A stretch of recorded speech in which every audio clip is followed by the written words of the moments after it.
Esta tenía una hermana que se llamaba María, la cual sentándose a los pies de Jesús oía su palabra. Pero Marta se preocupaba con muchos quehaceres y acercándose dijo: Señor, ¿no te da cuidado que mi hermana me deje servir sola? Dile pues que me ayude. Y el título de esta enseñanza es que la mejor parte no te será quitada. Jesús, cuando llega a una casa, es porque ya ha pasado un proceso en esa casa para que el Señor pueda entrar a la casa, y la casa o la familia, no me estoy refiriendo al lugar físico, la casa es la familia, la gente que vive dentro de esa casa, ya ha pasado un proceso en donde ellos están preparados para que Jesús les pueda hablar. Cuando una persona está afanada, perturbada, Dios no le puede hablar. Pero cuando alguien está perturbado, angustiado, afanado, ocupado, quiero decirte, es cuando Dios le quiere hablar. Voy a volverlo a explicar. Si una persona está en muchos quehaceres y está preocupado, Dios no le puede hablar. Pero cuando alguien está en muchos quehaceres y está preocupado y está angustiado y está perturbado, es cuando Dios está a punto de hablarle. No sé si me hago entender.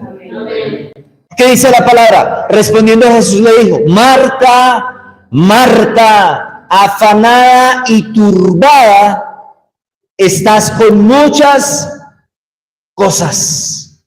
Si le preguntáramos a cualquier persona, sea católica, cristiana o no profese ninguna religión, le aseguro que la mayoría de las personas están como Marta.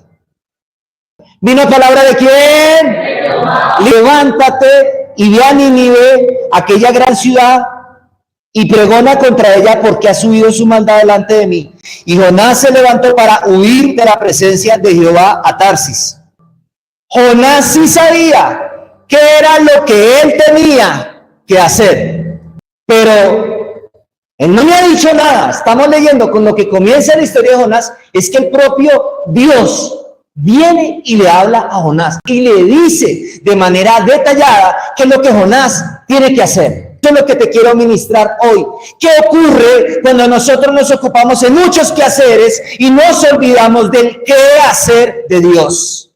Que lo único que viene a nuestra vida cuando nos ocupamos de todos los quehaceres del universo, pero no del quehacer de Dios, que solo van a venir problemas. Únicamente problemas. Te cuento algo importante en la historia. Tarsis era el puerto marítimo más rico que había en esa época. O sea, era el puerto en donde estaban los Titanic, para hacerme entender, los Titanic comerciales, donde estaba la mayor economía, donde estaba lo mejor de lo mejor de lo mejor de la economía en ese tiempo. Y si leemos que Jonás compra un boleto para subirse a uno de esos barcos rumbo a Tarsis, es porque él que estaba buscando seguir teniendo una buena y una mejor que economía. Si tenía plata para viajar, para pagar el boleto y subirse en el barco, es porque Jonás no estaba en pobreza. ¿Qué estaba haciendo Jonás? Esto es lo que le ha pasado a la iglesia en ese tiempo final.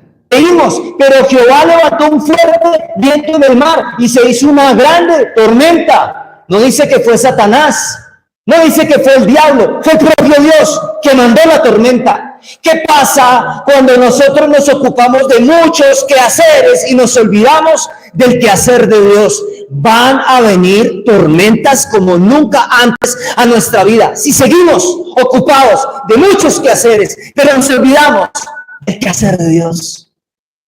¿Qué pasa cuando estamos en muchos quehaceres? Estamos huyendo de la presencia de Jehová. Puedes estar haciendo muchas cosas correctas y hasta buenas, pero estamos huyendo de la presencia de Dios por causa de los quehaceres. Trabajemos. El trabajo no está mal. El problema es desconectarse de la presencia de Dios. Si yo preguntara hoy, ¿quién quiere pasar una quiebra económica? Nadie levantaría la mano. Pero si yo preguntara, ¿cuántos no queremos pasar por una quiebra económica? Levánteme la mano para yo poderle dar la palabra de revelación. Ese barco tuvo que botar las neveras, las lavadoras, todas las mercancías por culpa de alguien que está huyendo de la presencia de Dios. Tienes que entender que cuando tú te alejas de la presencia de Dios, tarde o temprano, donde estés, a donde vayas, vas a traer crisis económica.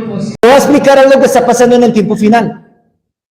Dios ha permitido que el mundo empiece a ser sacudido aún en la economía para que la gente, especialmente la humanidad, entienda que está muy ocupada en muchos quehaceres y no tiene tiempo para buscar de Dios. Pastor, yo voy a la iglesia si yo puedo. Ah, no es porque es un mandamiento de Dios congregarse, es si yo puedo. Pastor, yo voy a las reuniones si yo puedo. Voy a ver si puedo. Entonces de pronto Dios va a tener que quitarte el trabajo para que tú tengas todo el tiempo libre, para entonces sí venir a la iglesia. Y no estoy profetizando, estoy diciendo algo, si me estoy haciendo entender. Es que estoy muy ocupado con mi familia, entonces va a tocar que Dios te quite la familia para que busques a Dios. Dese cuenta que toda esta palabra es para producir una crisis, una quiebra económica. ¿A quién le quedó la quiebra? A todos los del barco. ¿Cuál fue el resultado? Ellos se convirtieron a Dios, ellos buscaron a Dios. Leemos más adelante que ellos presentaron ofrendas, hicieron votos a Jehová y prometieron servirle el resto de su vida. Eso está en todo el capítulo 1 del libro de Jonás. Jonás pide que lo echen al mar. Y creo que Jonás se quería hasta suicidar. Y ya sabemos lo del gran pez. Y ya sabemos cuando llega a Nínive. Y ya sabemos que él predica. Y ya sabemos que se arrepienten. Y ya sabemos que se cumplió lo que Dios quería que sucediera, no lo que Jonás quería que sucediera. Entonces tenemos que entender algo, por favor. Recordemos que somos simples mortales en las manos de un Dios todopoderoso y que muchas veces actuamos nosotros como si nosotros fuéramos los diositos todopoderosos que decimos qué hacemos, cuándo hacemos y con quién lo hacemos. Y se nos olvida que aquí el que manda es Dios. Es el Señor, el que nos gobierna. Volvemos a Marta y a María. Jesús les dice, Marta, Marta, afanada y turbada estás con muchas cosas. Te pregunto, con amor, con respeto, ¿eres astronauta? Pero respóndeme con toda la seriedad del caso. ¿Eres astronauta? No. Pero si lo fueras, no tienes excusa delante de Dios para no buscarlo. Es que me nombraron gerente, entonces va a tocar que no seas gerente, que Dios te quite esa posición, para que lo busques, porque cuando no eras nadie, lo buscabas, y cuando Dios te dio todo, ya no lo buscas, y esto aplica no solo para los que estamos acá, para todos. Escuche, hay hombres que le servían a Dios, o eran líderes de alabanza, o eran pastores, y en los muchos quehaceres, escuchen, en muchos quehaceres, perdieron la presencia y la unción del Espíritu. Entonces, ¿qué tuvo que hacer Dios? Los tuvo que quitar aún hasta del ministerio para recordarles que aunque tuvieran muchos quehaceres, lo más importante era estar en la presencia de Jehová para poder recibir palabra de Jehová. Tenemos que volver a Dios, así estemos ocupados. No me está preguntando usted. Nosotros ya empezamos un año donde yo le puedo decir con todo el corazón que no hay día donde mi esposa no me diga, y acuérdate que hoy tenemos que ir a tal lado, y hoy hay que llevar a Isabela, y hay que llevar a Josué, y hay clase aquí, y hay clase allá, y hay clase aquí, y hay clase allá, y a mí me dan 3, 4 de la tarde, y yo a veces he sudado como un caballo, y estoy en el carro, y Dios me recuerda esa palabra, acuérdate que te llamé fue a servirme.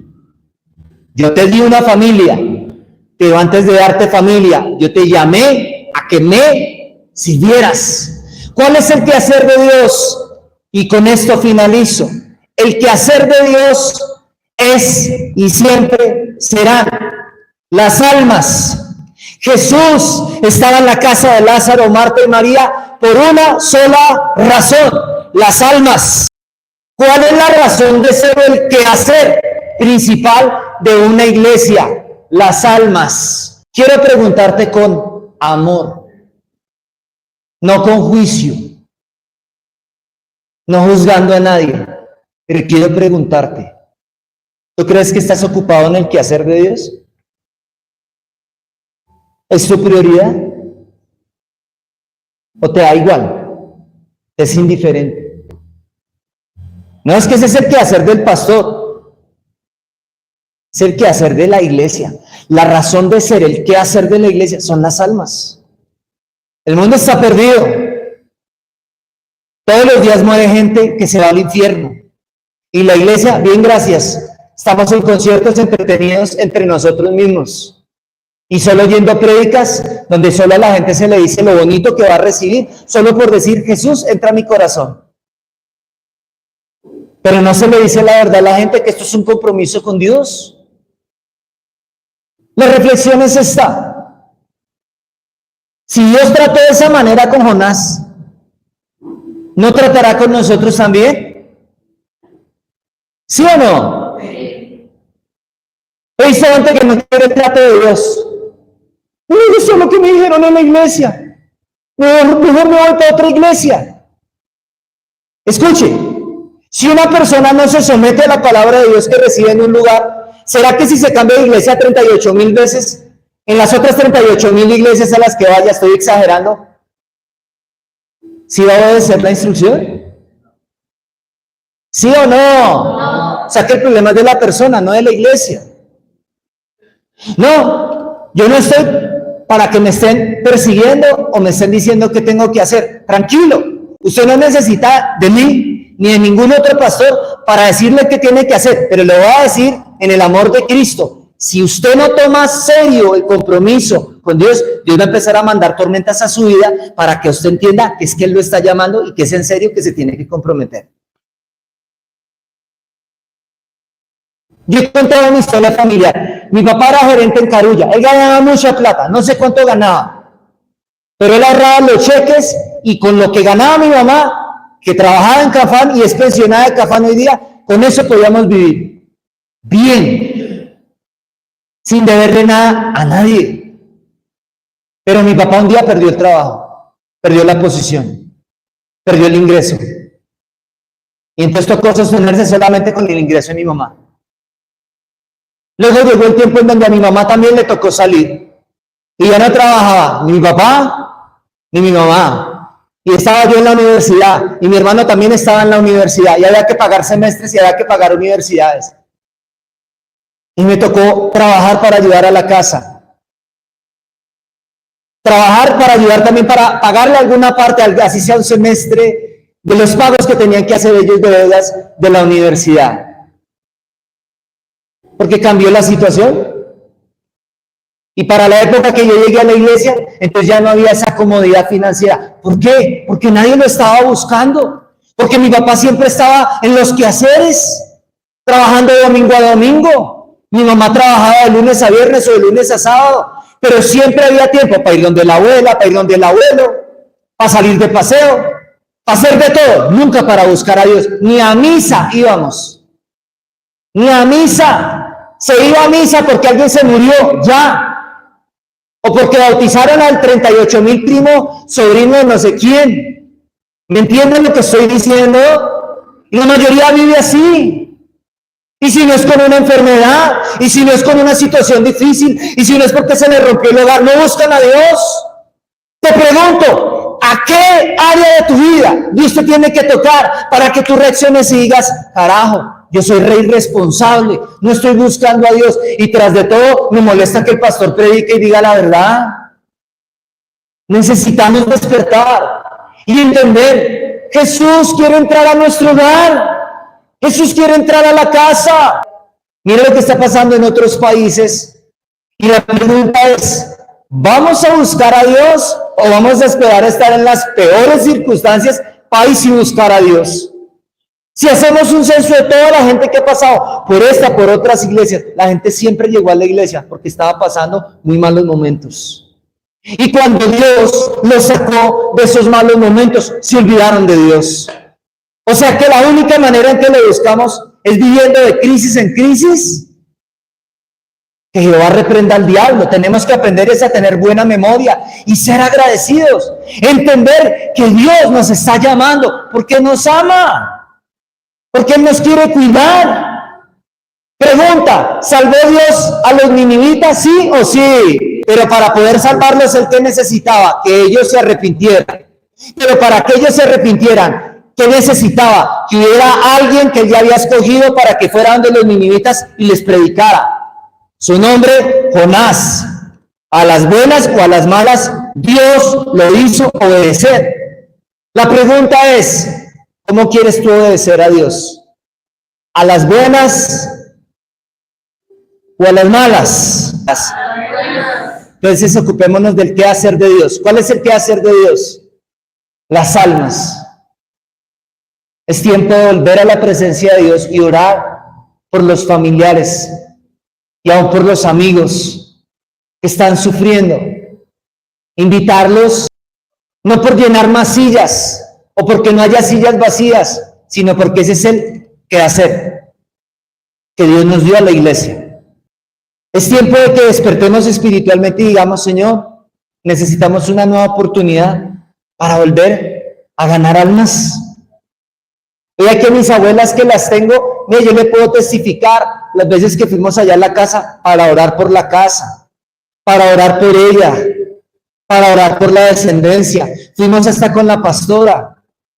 Le puedo hablar las veces que fuimos a la casa de cada uno de los que está la mayoría acá. ¿Con cuál propósito? Llevar la palabra, orar por la casa, que Jesús siga en esa familia, que Jesús siga en ese hogar.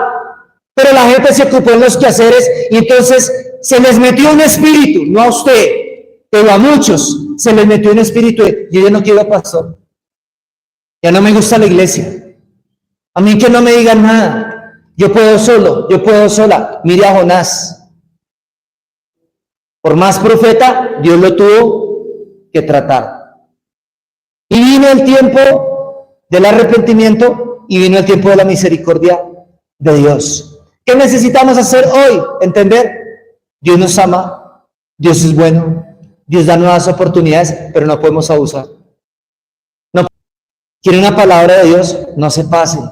Hay gente que actúa o actuaba como si estuvieran haciendo un favor al pastor por venir a la iglesia, pero si el favor se lo estamos es haciendo a usted, porque gracias a que usted viene, usted escucha palabra de Dios y no se va a ir al infierno si sigue obedientemente las instrucciones y el quehacer de Dios. Jesús le dice a Marta, Marta, afanada y turbada estás con muchas cosas, pero solo una cosa es necesaria. Solo una cosa es necesaria. Y María ha escogido la buena parte, la cual no le será quitada. Pero el tema es que en ese momento el que estaba ahí en la casa era Jesús. Y yo te aseguro que más de una vez Jesús ha querido entrar a tu casa y ni cuenta te has dado. Muchas veces Jesús les ha querido hablar. Se ha disfrazado de el pastor Giovanni. Y la gente no se dio cuenta que era Jesucristo y no era yo el que les quería hablar. Y tomaron una actitud de enojarse con uno. No me siento bien en la iglesia.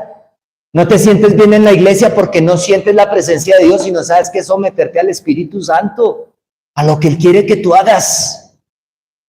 La mejor parte no te será quitada, es el mensaje. ¿Cuál es la mejor parte? Todas las palabras que ya has recibido. Todas las palabras que Dios ya te ha dado. Dios no te las va a quitar. Todo lo que Dios ya ha dado para nosotros, Dios no nos los va a quitar. Pero si estamos como Jonás o como Marta, corremos el riesgo de que en el momento en que Jesús estaba por hacer algo tremendo en nuestra casa, ni cuenta nos damos, ni podemos escuchar lo que Él tenía para hablar. ¿Qué tal si hoy hacemos un pacto con Dios y le decimos, Señor, aunque tengamos muchos quehaceres, voy a volverme a conectar con Él? ¿Qué hacer de Dios? ¿A cuánta gente Dios llamó acá y le dijo, quiero que me sirvas. Hemos orado por gente, sí o sí, en el lecho de la muerte. Y en el lecho de la muerte he visto dos personas, una que murió antes de los 40, escúchenme, antes de los 40 años, y otra que murió después de los 80, decir las mismas palabras, personas que no se conocen, pero que yo les predique. En el lecho de muerte, decir, si Dios me sana, quiero ir a la iglesia del pastor Giovanni, y no tuvieron tiempo para volver a la iglesia, ni del pastor Giovanni, ni a ninguna otra iglesia. Porque cuando tenían vida y salud, no lo hicieron. Otra persona en el lecho de muerte diciéndole a su mamá, vamos a la iglesia, porque no podía ni hablar bien. Morirse. Ir donde abuelitos que están en el lecho de muerte. Llegar allá, los hijos impíos, ateos. Pero pastor, usted puede orar por mi mamá que se está muriendo. Hola, su merced, ¿se acuerda de mí? Sí, ¿y yo quién soy? El pastor Giovanni. Usted viene para orar por mí antes que me muera, ¿cierto? Sí, señora. Te aseguro que todas esas personas por las que oré hoy están en el cielo. Pero el punto es, si estamos vivos y si tenemos hasta salud y hasta bendición de Dios, busquémoslo, sirvámoslo, que no parezca que nos tienen que rogar, cuando Él es el que nos ha dado todo, le debemos todo, hasta respirar le debemos, hasta que tengamos todo lo que tengamos, pero principalmente la salvación. La mejor parte no te será quitada. Todo lo que en algún momento Dios te habló se va a cumplir. Pero no hagas lo que hizo Jonás en el capítulo 1, haz lo que hizo Jonás en el capítulo 2. No esperes ni una ballena, no esperes ni una tormenta, no esperes una crisis económica. Vi gente que sabía que la iglesia necesitaba sus siembras, tratarnos con la mayor humillación posible. Pasó, vamos para otro lado. Y allá ahora hacia otro lado vamos a llevar lo que sembrábamos acá. ¿Dónde recibió la prosperidad? ¿Dónde recibió la palabra profética? ¿Dónde recibieron los ascensos? ¿Dónde se les restauró el matrimonio y hasta se les casó? ¿Dónde se les dio palabra profética hasta de que iban a tener negocios? Pero no, como no me gustó que el pastor me confrontara el pecado, me voy a otra iglesia y ahora yo llevo el 10,000 la ofrenda allá, como castigándolo a uno. Mírenme acá, ¿usted cree que a Dios le mueve eso? ¿Usted cree que Dios está en el trono y dice, ¡ay no! ¡No te vayas! ¡Se va a caer la iglesia si se va! ¿Usted cree que Dios está así? No. Dios es tan poderoso para poder esa gente porque les quita la prosperidad. ¿Y dónde les queda la maldita arrogancia? En la basura. Es tiempo de despertar, de creer a las promesas de Dios. Jesús dijo, si alguno me sirviere, mi Padre le honrará. Donde yo esté, dice el Señor, ahí estará mi servidor. Escuche, viene gran crisis económica en la humanidad. Y yo repito mis palabras acá y estoy para despedirme. ¿A quiénes no nos va a tocar la crisis económica? A los hijos de Dios, que obedezcamos a Dios, que le sirvamos a Dios, que demos nuestros diezmos, nuestras ofrendas con juicio, que nos congreguemos y peleemos por las almas y trabajemos para Dios. A nosotros no nos va a tocar la crisis económica si obedecemos la palabra de Dios. Pregunta, ¿no cree usted que Jonás salió próspero de Nínive? ¿O usted cree que Jonás salió de Nínive sin una moneda en el bolsillo? Todos se convirtieron. Les aseguro que ni siquiera Jonás tuvo que decir buenas. Al final de la reunión allá hay una ranura, a ver si alguno le bota algo al Señor, porque se necesita y toca pagar la renta. Él no hizo eso. Allá todos se convirtieron. Y cuando alguien se convierte, hasta la billetera se convierte. ¡Aló! Demuestre hoy que está convertido hasta en la billetera. Y se lo digo en serio. Demuéstrelo. Usted tenía antes plata para el pecado, para hacer lo malo, para las viejas, para el cigarrillo, para el licor. Y nada te faltaba para hacer lo malo. Pero ahora buscan a Dios. No hay. Es que ya me entendieron. La mejor parte no te será quitada. Estás acá escuchando este mensaje. Entonces puedo decir, la mejor parte no te será quitada. La mejor parte no te será quitada. Pero no hagamos lo de Jonás capítulo 1, sino de lo capítulo 2. Si tú me estás viendo y no te congregas, ya escuchaste la palabra. ¿Lo buscas a Dios por las buenas o te va a tocar buscarlo por las malas? Somos luz a las naciones.